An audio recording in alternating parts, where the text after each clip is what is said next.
నమస్తే welcome to 6 TV నేను సువర్ణ bulletin details చూస్తే ఒడిశా ఛత్తీస్గఢ్ సరిహద్దుల్లో కాల్పుల నేపథ్యంలో అమిత్ షా ఆసక్తికర ట్వీట్ చేశారు.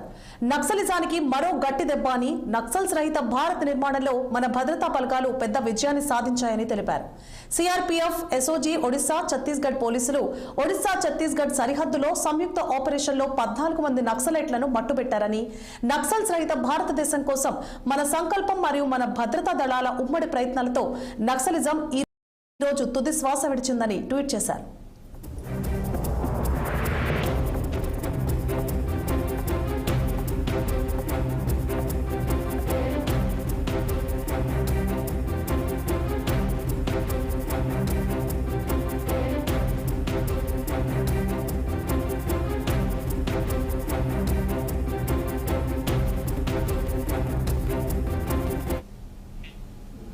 పటాన్చెరు ఎమ్మెల్యే గూడెం